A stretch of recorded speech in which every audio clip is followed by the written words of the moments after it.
안녕하세요. 진약사입니다. 오늘 제가 소변 이상에 대해서 좀 말씀을 드리려고 해요.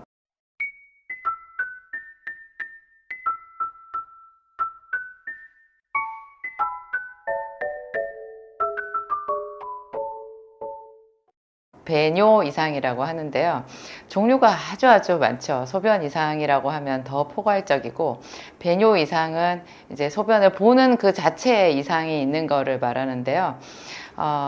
배뇨 이상 이렇게 구분을 해볼 수 있어요. 급박뇨, 절박뇨. 갑자기 소변이 급한 거예요. 그래서 화장실을 가는 사이에 사고가 나는 거죠. 셀 수도 있고. 이런 것을 급박뇨 혹은 절박뇨라고 이렇게 얘기를 하고요. 그 다음에 그렇게 되다 보니까 소변이 또 조금씩 새는 거예요. 요실금이라고 하죠. 보통 요실금은 출산을 하고 난 뒤에 여성들, 40대 이상의 여성들한테 많이 있는 걸로 알고 있는데요. 저는 50대 남자분에게서도 봤어요. 그분이 저한테 상담을 하러 오셔가지고 흘리셨던 눈물, 그분이 눈물을 흘리셔서 제가 몹시 당황했었어요. 그 순간에. 자기 몸에서 냄새가 난다는 거예요. 소변이 조금씩 새니까. 보통, 여성분들은 이렇게 요도가 짧아가지고 요실금이 오기가 쉬운데요. 또 출산을 하다 보면, 상처가 나고 뭔가 이렇게, 외과적으로 손상을 입는 것 같아요. 그래서, 요실금이 오기가 쉬운데 남성들의 경우는 잘 없거든요. 근데 남성들이 만약에 이런 요실금이 있다고 하면 그 부분의 성기능하고도 밀접한 관련이 있어요. 그런 분이 있었고요. 그분의 눈물은 정말 잊을 수가 없었어요. 다행히 깨끗하게 치료가 됐죠. 한두 달 있다가 그분 저에게 다시 오셨을 때 표정으로 저한테 말해주시는 그 느낌 있잖아요. 그때는 제가 상담실이 또 따로 없었고 제가 벌써 그게 한 3년 더 전인 것 같은데요. 상담실이 따로 없었고 그냥 책상 하나 놓고 저만큼 손님들이 그냥 앉아서 다 기다리고 계시고 그랬거든요. 그래서 본의 아니게 그 개인적으로 하시는 비밀스러운 이야기가 옆에 사람 들릴까 봐 신경 쓰이기도 하고 하여튼 그런 환경이었어요. 그때 말할 수 없는 뭔가 있잖아요. 그분의 표정으로 서로 오고 가는 그 흐뭇한 느낌, 제가 너무 행복했었던 기억이 나요. 남성들에게도 요실금이 있을 수 있다는 거. 그 다음에 빈뇨 있잖아요. 너무 소변을 자주 보는 거. 빈뇨는 이제 당연히 야간뇨하고도 연결되거든요. 어떤 사람은 야뇨증이라고 하는데, 야뇨는 어린 아이들이 자다가 실례를 하는 거를 야뇨라고 하고요. 어른이 자꾸 자다가 화장실을 가고 싶은 생각 때문에 잠을 깨게 되는 것, 몇 번이나 일어나서 화장실을 가는 그것을 야간뇨라고 하거든요. 빈뇨와 야간뇨는 거의 많이 닮아 있어요. 낮 동안에 화장실을 자주 가는 분이 밤에 잠은 잘 잔다, 이런 사례는 아주 드물다고 할 수 있죠. 너무 자주 소변을 보고 싶은 거예요. 가서 보면 소변 양이 많지도 않은데 찔끔찔끔 자주 나오는 거죠. 그러니까 서로 절박뇨하고도 좀 닮아 있지 않겠어요? 어떻게 보면 이 방광이 예민해져 가지고요, 힘이 없어졌다고 보기도 하고, 이 방광 근육이 늘어났다고 할 수도 있고, 그래서 소변을 오래 갖고 있지를 못하는 거예요. 그래서 조금만 소변 양이 차도 얼른 그러니까 배뇨를 하고 싶은, 화장실을 가야 될 것 같은 그런 사인이 오고요. 가는 사이에 이게 힘이 헐거워져서 새기도 하고, 하여튼 그런 거죠. 조금씩 그 소변이 샌다라는 거 정말, 상상해 보기도 좀 힘들지 않나요? 만약에 그런 일이 우리에게 있다 그러면. 저는, 대변이 샌다는 분도 봤었어요. 대변이 어떤 이유에서 그분이 대변이 조금씩 새가지고요. 그러면 또 그것도 사회생활을 할 수가 없거든요. 그분은 정말 극단적인 선택을 하려고 고민하셨다고 그런 얘기를 저한테 오셔서 하셨어요. 대변이 이상하든 하여튼 소변이 이상하든 어느 쪽이든지 우리가 사회생활을 할 수 없게, 사회적 죽음에 이르게 만드는 그런 무서운 질환인 것 같아요. 단순한 것 같지만 결코 단순하지 않은 그런 거죠. 빈뇨, 야간뇨, 그렇죠. 뭐 절박뇨, 급박뇨, 이런 종류들, 이 정도를 생각해 볼 수 있는데요. 어디서부터 얘기를 해야 될까요? 병원에 가서 이런 종류로 해가지고 의사가 처방하는 약이 있어요. 그런 약을 먹어서 괜찮다 이렇게 얘기하면 그 약을 그냥 계속 드셔도 돼요. 그거는 먹을 때만 조금 효과가 있는 그런 약인데요. 개인차가 많더라고요. 어떤 사람들은 그거 먹으나 안 먹으나 똑같다고 하시는데, 또 어떤 분들은 먹으면 또 뭐 일상생활에 현저히 도움이 많이 되고 괜찮다고 하시더라고요. 한방 서적에 보면 소변 분리라는 말이 있어요. 소변이 개운치 않은 거죠. 소변이 시원하게 나오지 않는 거죠. 좀 나이 드신 남성분들 중에서 또 그런 분들이 있잖아요. 소변이 찔끔찔끔 나오는 사람, 소변 줄기가 약하게 나오는 사람. 보통 그런 이야기를 할 때 성기능하고도 많이 연관지어서 얘기하고요. 비뇨기과에서 처방하는 주요 약제 중에 이런 것들이 들어간다고 제가 그렇게 알고 있어요. 근데 저는 이런 모든 거를 다 통칭해서 오늘 말씀드리거든요. 깜짝 놀랍게도요, 이 소변이랑 관련된 모든 증상이 사실은 혈관 증상이에요.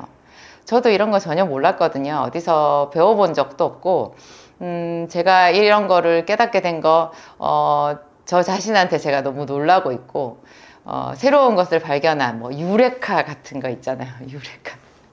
뭐 목욕탕 물이 넘치는 걸 보고 뭐 밀도에 대해서 알게 된 그 그리스의 이야기 있잖아요. 오래된 옛날 이야기 있는데 그런 느낌이에요. 어떤 하나를 깨달았을 때 오는 그 놀라운 충격, 그리고 그 통쾌함 같은 게 있는데요. 놀랍게도 이런 모든 소변을 보는 것과 관련된 증상은 다 혈관 증상이더라는 거예요. 밤에 자다가 몇 번씩 화장실에 가는 것, 또 소변을 잘 참지 못하는 것, 너무 자주 화장실에 가는 것, 소변이 찔끔찔끔 새는 것, 소변 줄기가 가늘고 시원하게 나가지 않는 이런 모든 것이 알고 보면 놀랍게도 미세혈관 질환이더라는 거예요. 미세혈관. 이게 혈관이 막혀버린 거죠. 혈관이 막혀서 생기는 증상이 셀 수 없이 많은데요. 저는 항상 머리에 두통이 있었거든요. 그거 극심한 두통이 있었는데, 저는, 과거에 그 결혼 초기에 피임약을 먹었던 것이 더 큰 그 불상사를 일으켰던 것 같아요. 피임약이 혈관을 막히게 할 수 있거든요. 그러니까 피임약을 먹으면 피가 걸쭉해진다고 보면 돼요. 그러니까 뇌혈관, 그 미세혈관에 피가 잘 통하지 않는 혈액순환 장애가 생겨서 두통이 심해졌던 것이었는데요. 하여튼 이런 만성적인 극심한 두통도 혈관 질환일 것이라고 상당 부분 예측해도 되는데요. 거의 100% 혈관 질환이라고 볼 수 있는 것이 이거 소변 이상이거든요. 배뇨 이상. 그러면 이거를 어떻게 치료를 하느냐. 또 치료 방법이 중요하잖아요. 실컷 얘기해 놓고 뭐 해결할 수 있는 방법은 딱히 시원하게 없으면, 저는 성격상 그런 것이 참 마음에 용납이 잘 안 되더라고요. 다행히 그러니까 제가 사람들을 경과를 관찰하고 치료되는 과정을 보면서 그 결과를 보고 이렇게 예측을 하고 추측을 해낸 것이니까요. 확실히 결과는 있는 거죠. 여러분들이 해볼 수 있는 제일 확실한 방법, 비타민C예요. 제가 비타민C 자기 전에 한 번에 5000ml 먹어보시라 그 영상을 올렸더니 뭐 좋아하시는 댓글도 많고, 뭐 저를 미워하고 싫어하시는 그런 댓글들도 상당수 많이 보이던데요. 불편하신 분들은 안 하시면 돼요. 그렇지만 저는 저희 약국에서 매일매일 수없이 많은 그 환자들한테 이런 요법을 시행하고 있고요. 정말 안전하고 어떤 방법보다 안전하고 실효성이 큰 그런 방법이거든요. 또 저는 비타민C만 한 번에 하루에 6000ml 이상, 10000ml 이상 그렇게 먹으라고 말하지 않거든요. 제가 말씀드리는 그 비타민C 요법은 반드시 비타민 B, 그것도 100단위로 들어있는 거, 진약사 몰에 있거든요. B100. 미국에서 직구해서 사서 먹는 사람들도 있지만 그냥 간편하게 저희 몰에 있어요. 제가 만들어 놨고, 그 B100을 하루에 하나는 반드시 드셔야 되고요. 비타민C를 하루에 6000ml 이상 먹는 사람은 B100도 아침에 하나 먹는 걸로 약간 작은 것 같아요. 그래서 점심 때 하나를 더 먹는 거 제가 추천하고요. 저녁에는 안 먹어요. 비타민 B100은. 그리고 마그네슘도 하루에 한 알 정도는 먹을 것을 제가 권하거든요. 그러면 B100, C 6000 이상, 그 다음에 마그네슘 하나 이렇게 먹는 것이 제가 기본적으로 말씀드리는 비타민 요법인데요. 이 방법을 쓰면 비타민 C의 부작용 거의 없이, 특히 뭐 결석이나 다른 그런 부작용 있잖아요. 그런 거, 뭐, 위장장애 그런 것도 걱정 안 하셔도 돼요. 오히려 위장병이 치료되는 것 같고요. 가스 많이 차는 거, 그런 거는 또 나름대로 뭐 유산균을 같이 드시든지, 뭐 걷기를 하시든지, 걷다 뛰다 하면 가스 많이 빠지니까요. 하여튼 그런 방법으로 비타민C를 많이 먹잖아요. 그러면 사람에 따라서는 하루에 6,000ml 먹는 걸로도 비타민C 6,000ml만으로도 이렇게 소변 이상, 배뇨 이상이 거의 없어지는 분들이 있고요. 저 같은 경우에는 하루에 한 10,000ml 이상 제가 말씀드릴 때는 하루에 10,000ml 이상 먹으라고 얘기를 해요. 만약에 그분이 당뇨 환자다 그러면 하루에 15,000ml 정도에서 20,000ml까지 제가 먹으라고 하는데요. 이 비타민C가 사람들이 흔히 말하는 대로 먹자마자 소변으로 빠져나가잖아요. 근데 그것 때문에 이 배뇨 이상이 치료되는 거예요.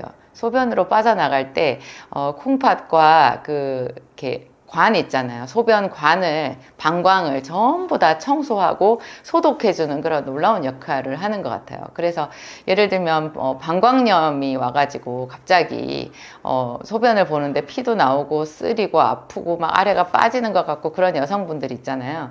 그런 분들이 저희 약국에 예전에 왔을 때 제가 그런 방광염 증세에 쓸 수 있는 그런 병원 약 처방전 가지고 오셨으면 그거 조제해서 주면서 아니면 또 약국에도 생약으로 된 그런 치료제가 있거든요. 그런 거를 줄 때 제가 반드시 비타민C를 고용량 먹을 것을 권했어요. 제가 제 나름대로 비교를 해보면요. 비타민C 고용량을 같이 하신 분하고 그냥 병원 약이나 약국 생약만 먹은 분하고 차이가 많이 나요. 어느 쪽이 좋았다는 뜻이겠어요?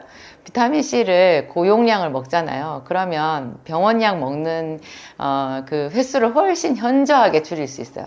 그리고 뭐 조금만 피곤해도 방광염 오는 사람들 그냥 그 방광염 조기에 예방하는 방법도 되는데요. 그 정도로 하려면 보통 하루에 10,000ml는 먹어야 되더라 하는 거죠. 비타민C 결석 걱정 없이 그냥 그렇게 드시면 제일 좋고요. 비타민C를 그러니까 제가 아까 혈관 이상이라고 말씀드렸잖아요. 그냥 우리가 아무 데서나 가장 값싸게 이렇게 얻을 수 있는 손에 넣고 누려볼 수 있는 그런 성분 중에서 혈관을 좋게 하는 축복 같은 그런 성분이 비타민C더라. 비타민C 과일에 많이 들어있지 않냐. 여러분 과일이나 채소나 음식에 들어있는 비타민C는 고용량 요법 아니거든요. 그거를 많이 먹으려고 하면 과일 같은 경우에는 과당을 많이 먹어서 득보다 실이 훨씬 많아요. 그리고 도저히 제가 말씀드리는 하루에 6,000ml 이상 그 용량을 먹어낼 수가 없어요. 그리고 어떤 분은 또 천연 비타민C 얘기하는데요. 천연 비타민C 그거 아무 필요 없거든요. 그런 거 괜히 비싸기만 하고요. 그리고 천연이라는 거 사실 만들기 불가능하거든요. 그냥 천연이 조금 섞여 있을 뿐이지 그거 다 합성이라는 뜻이고요. 하여튼 합성으로 되어 있는 비타민C 1,000ml, 2,000ml 그렇게 되어 있는 거를 그 정도 드시면 무슨 뜻이냐? 혈관이 좋아진다라는 거예요. 제가 아까 혈관 이상이라고 말씀드렸잖아요.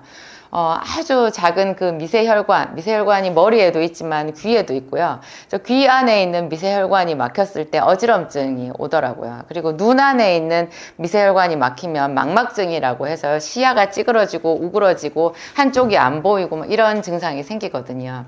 비타민C가 극도로 부족해졌을 때 오는 그 질병 이름 여러분 학교에서 배웠던 거 생각나세요?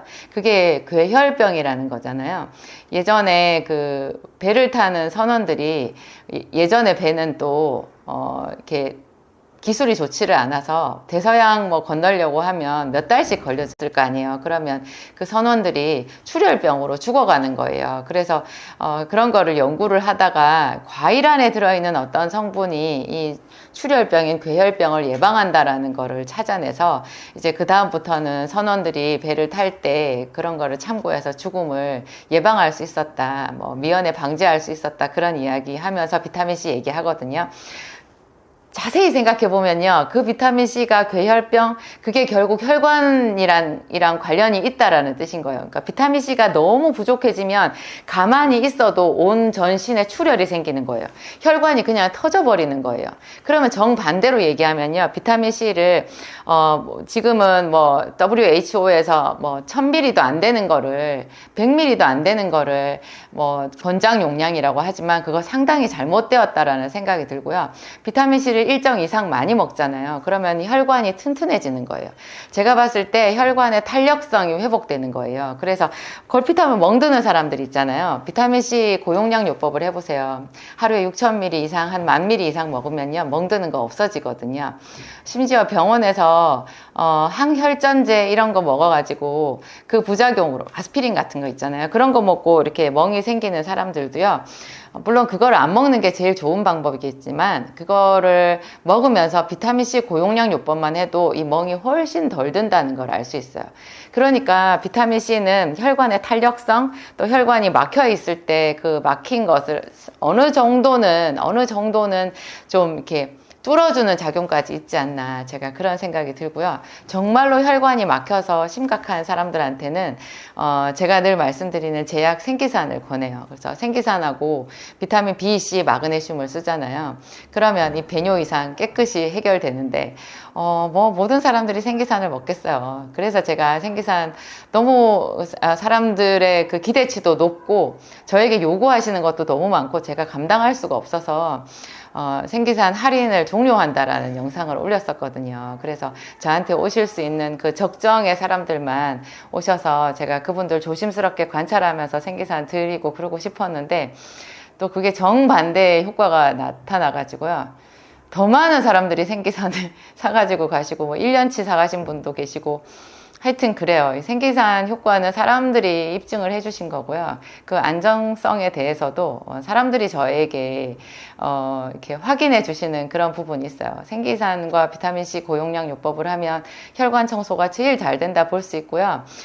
굳이 배뇨 이상 가지고 생기산까지 안 드셔도 돼요. 여러분 소변 이상 정도만이라면 비타민C 고용량 B, 마그네슘 요렇게만 한번 먹어보시는 것도 아주 좋은 방법일 것 같고요. 당연히 그런 방법이고 그렇죠.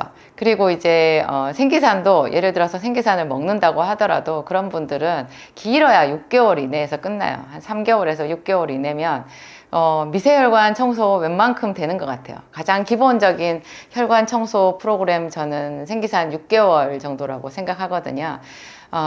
근데 이게 효과를 더 제대로 보는 방법도 비타민C를 적게 먹으면 효과가 좀 더뎌요. 비타민C를 확실히 많이 먹어야 돼요. 그래서 하루에 한 10,000ml 정도 먹는 걸로 해서 생기산을 쓰면 생기산 효과도 훨씬 더 날개를 달더라. 그런 이야기가 있습니다. 소변 이상 중에서 뭐 이렇게 소변 양이 너무 많거나 아니면 소변 양이 너무 적거나 이런 것은 좀 더 이제 중차대한 질환으로 넘어가거든요. 예를 들면 소변 양이 너무 많은 것은 당뇨랑 제일 관련이 있다고 볼 수 있고요. 그 다음에 우리 몸에 뭐 소변 양을 조절하는 중추가 있어요. 그 중추에 어떤 종양이 생겼거나 이상이 있어도 이런 소변 양 조절이 안 돼가지고 그런 분들은 이제 호르몬제 치료를 하기도 하거든요. 그리고 소변 양이 너무 적다 이런 사람들은 이제 신장이 심각하게 망가진 상황이라고 우리가 볼 수 있을 거고요.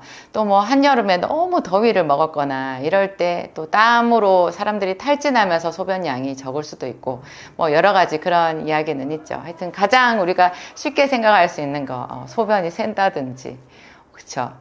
아까 제가 대변이 새는 얘기도 해드렸는데 그런 분들 나중에 그 치료되는 그분들의 얼굴 그 경과를 살펴보았을 때 그 희열은 저만의 몫인 것 같아요.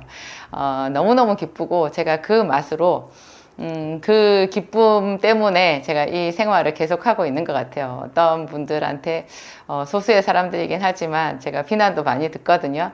그래도 더 많은 사람들이 저를 응원해 주셔서 제가 기쁘게 가고 있습니다. 또 최근에 지금 제가 명예 박사학위를 받아가지고 그 이벤트 행사를 하기도 했는데요. 그 행사에도 제가 상상하는 그 훨씬 이상으로 많은 분들이 같이 이렇게 동조를 해주셔가지고 응원을 해주셔서 제가 너무너무 감사드려요. 항상 여러분께 제 감사한 마음 어떻게 다 전해드려야 될까 그런 생각을 합니다. 제가 더 열심히 노력하고 이런 경과들 관찰한 거 여러분들한테 정보 제공하는 것으로 그 가름을 해야 될 것 같아요. 감사합니다.